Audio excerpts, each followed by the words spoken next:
found my Tiger Talk when I was searching, because originally I was just going to do hunting, because my dad hunts a lot and I go with him, and it's a fun hobby for me and my dad. And I searched up hunting, and this canned hunting came up, and it really interests me. What is canned hunting? Is it a good thing or a bad thing? I think the name gives it out. Canned hunting is when African farmers take lions in just to be slaughtered. My topic was public speaking. I came up with it because of the irony of public speaking. Public speaking, which I have a fear of, which I literally did my public speaking on. So I publicly spoke about public speaking. Kind of ironic, isn't it? When I was younger, I always grew up knowing that animal abuse was bad, and I wanted to become an animal cop to stop that. So that's how I got my idea for my topic. Picture this, you're on a highway in Houston, Texas, and you see a small brown and white animal in a field.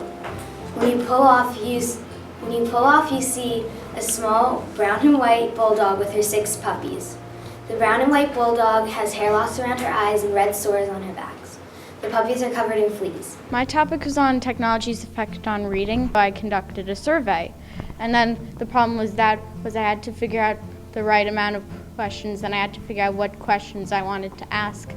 In my research, I used databases, websites, and I used pictures to help me out, to show the evolution of my topic. The average American watches about 5 hours of TV a day. That's about 35 hours a week. Imagine that. You wake up at 12 a.m., you watch TV, you don't eat breakfast. You keep watching TV, you don't eat lunch. You keep watching TV, you don't eat dinner. You watch TV the whole night, you don't eat breakfast. And then at lunchtime, you just end. For my Tiger Talk, I thought it was fun that I could bring my outside information to it, and I could compare what I found to what I knew. It was helpful that we made the rubric because it was familiar, and it was kind of pointed more to us with words that we can understand and things that we can understand.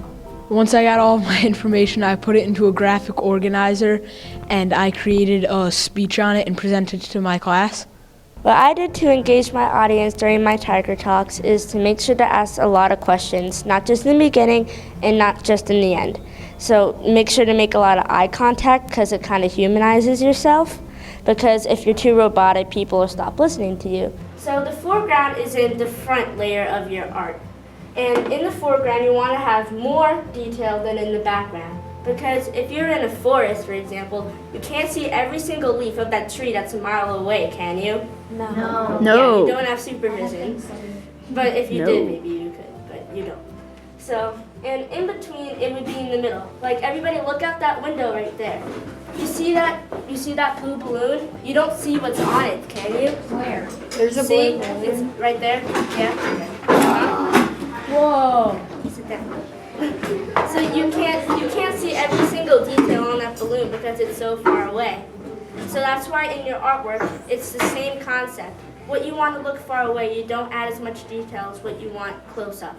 If I could do it again, I would probably try to find a little more facts and ask my dad or my family in Belgium for more information. Looking back at this project, I noticed that gathering information could be kind of hard, but once you found certain stories and lifestyles that people faced, it was easier to find supporting details for them. The Tiger Talks project made me think critically and creatively because I had to think about my topic and how I could give people the actual information on my topic and how I could make it fun for them to listen to me.